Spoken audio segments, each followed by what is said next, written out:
This video is basically how I introduce the concept of endothermic and exothermic reactions. Right, literally, this is how I teach.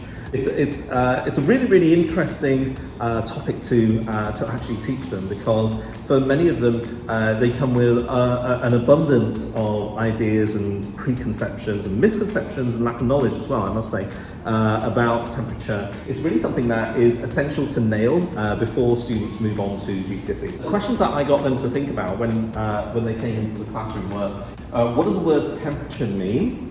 What happens to the temperature of an area surrounding chemicals during a chemical reaction? They've done chemical reactions, they've done signs of chemical reactions as well, so it's something that they can really connect with and discuss. And what might be the reasons for any change. So I've chosen the first two questions in particular to allow virtually anyone to have an opinion and to feel involved with the lesson itself. They will come up with ideas like, well, we use temperature to identify heat in a place.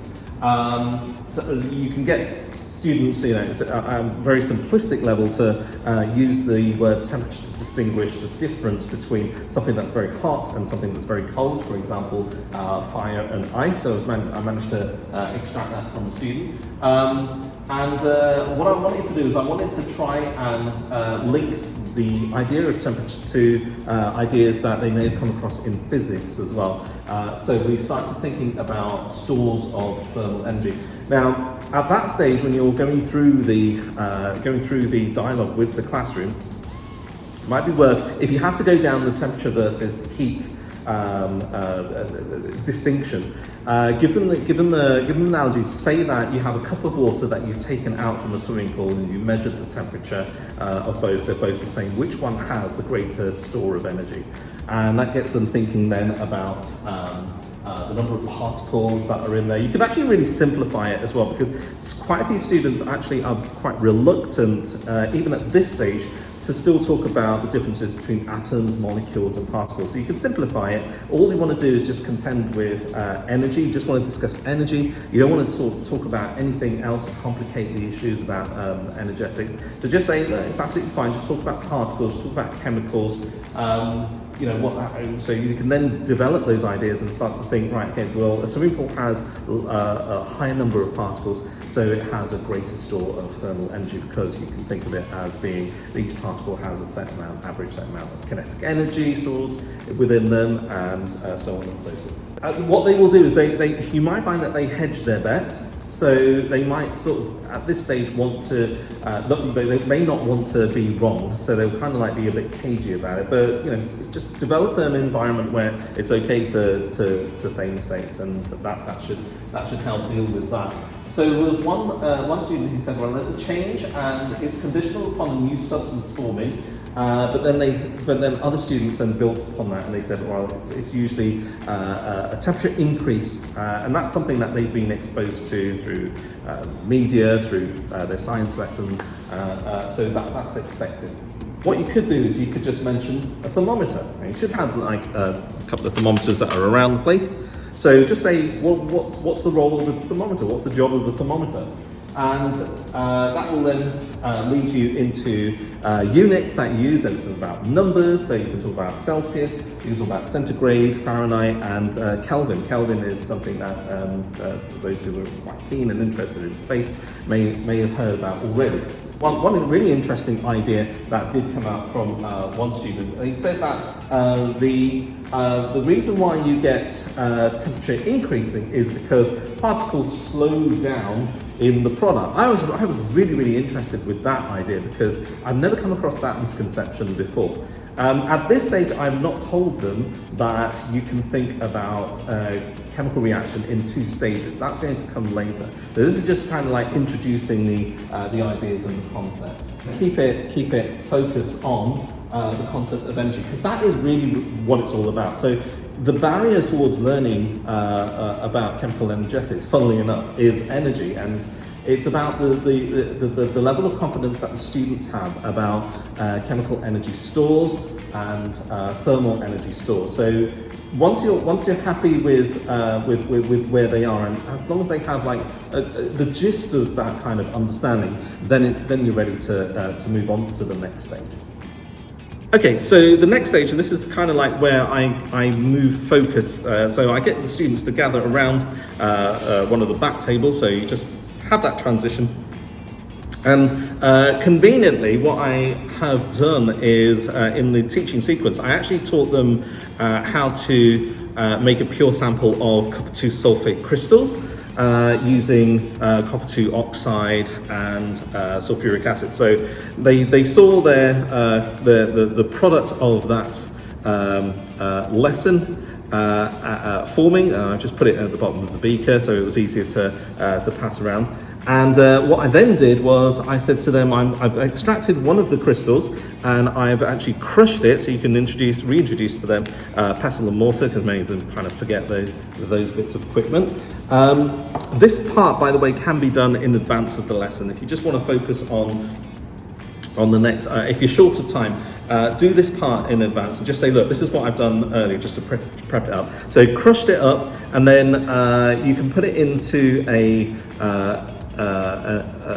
basin. So pop it in a basin like this, and then you can just heat it. You don't even need a Bunsen. Just heat it using a spirit burner. I found that a spirit burner is actually more than effective. Just be careful, because this basin actually did crack in advance. So it's actually a really good idea to do this in advance, just in case you've got like a secret crack in your basin. A ceramic basin. So, but fortunately, I was able to save enough. I had 2 samples.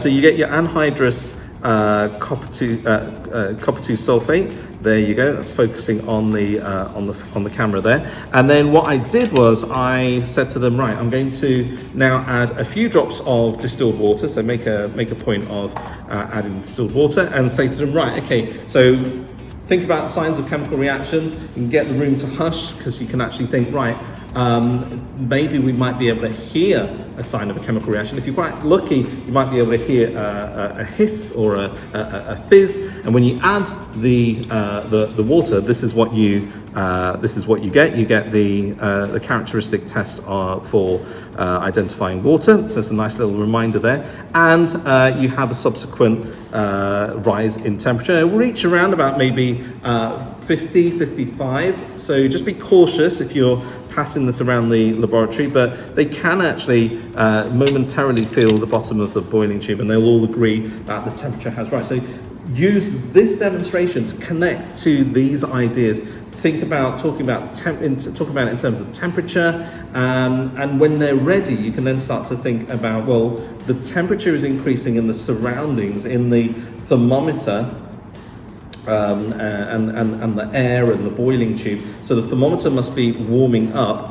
What does that mean in terms of energy? Where is energy moving? Where is energy transferring to? And they should then get the idea that the energy is being transferred from this chemical reaction to the thermometer. So at that stage, it might be tempting to start to say to them, well, that means that you've got to drop in the energy of the chemicals. But I would just pause on that. I wouldn't go so far. I would then do the next thing that I'm just about to show you before I actually talk about the level of chemical energy at the start versus the end.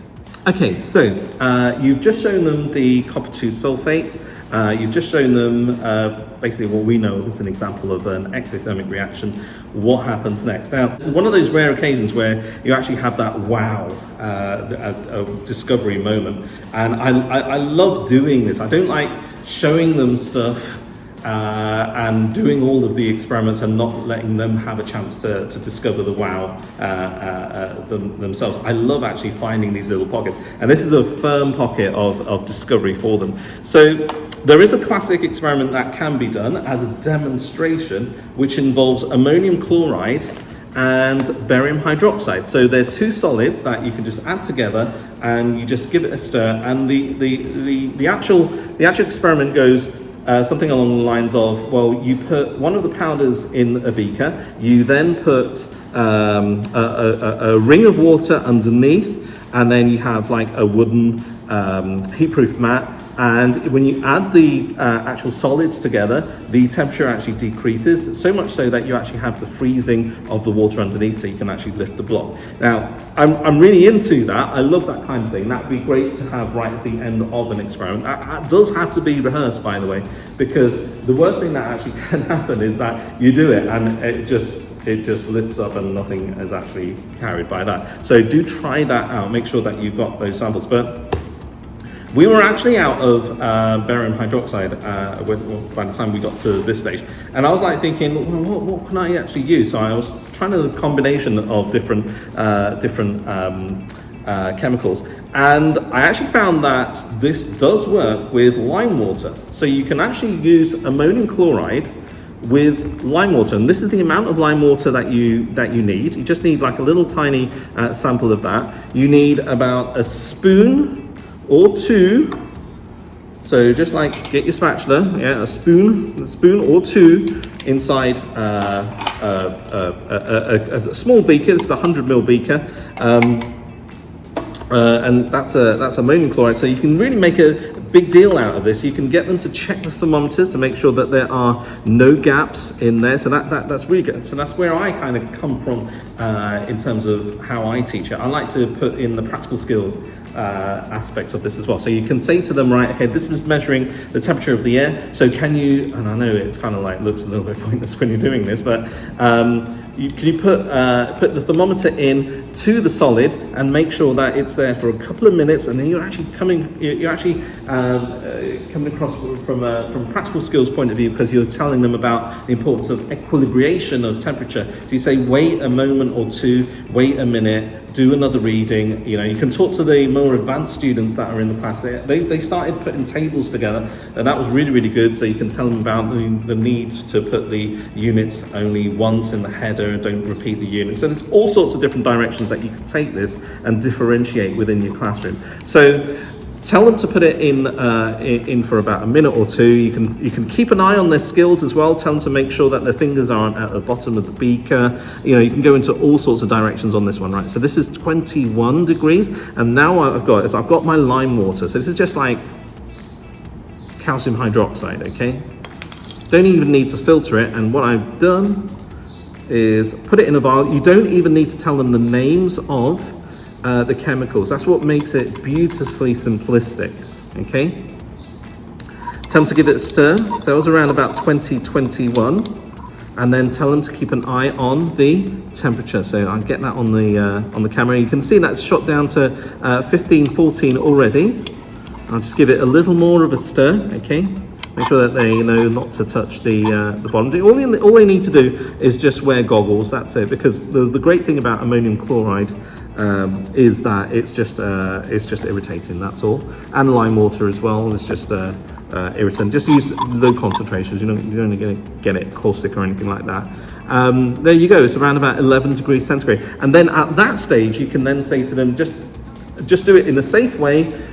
Momentarily touch the bottom of the beaker with the back of your hand, and that is when you get the fantastic, oh wow, it's cold reactions from your students.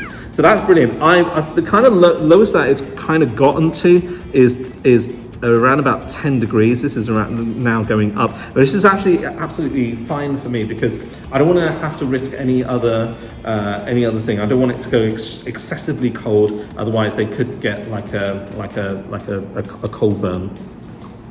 And then what I will do in like the follow-up lesson is I will then start to talk to them about just rudimentary, simplistic NG level profile diagrams. So I can actually start to really stretch them with some further GCSE kind of S content if they need to be stretched. But I also want to talk to them about the concept that you break bonds and make bonds, whatever the reaction. Yeah. So whatever the chemical reaction, you have bonds breaking, bonds being made, and then I can start to talk to them about which one requires energy to be snapped apart, which one is going to give off energy because it's the reverse.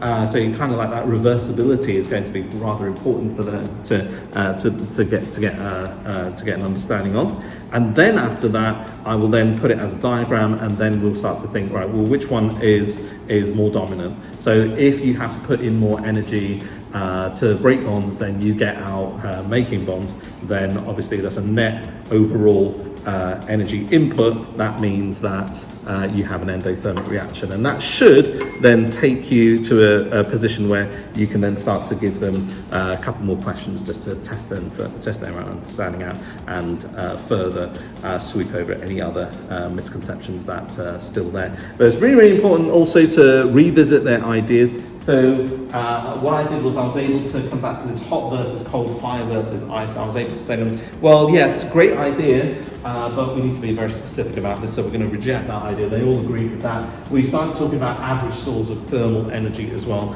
That was an improvement there, so they can actually see where the progress is. And that's about it, basically. So I hope that this video is really, really useful, especially if you're an NQT or an ECT, just starting off on your journey and you're trying to figure out how do I actually get these ideas. My general tip is focus on the practical aspect, focus on getting them to find out and getting them to do the discovery. Don't be bogged down in the detail. You can just talk about chemicals. They will want to talk about liquids, solids. Just say it's chemicals. That's absolutely fine. Chemicals, and keep on reinforcing that, and then they'll get the idea that the thing to focus on is the temperature rise or drop, and the justification for that being a conversation about energy, which is the most important aspect to think about, because it's chemical energetics. Thanks very much. Like and subscribe. Thank you for watching.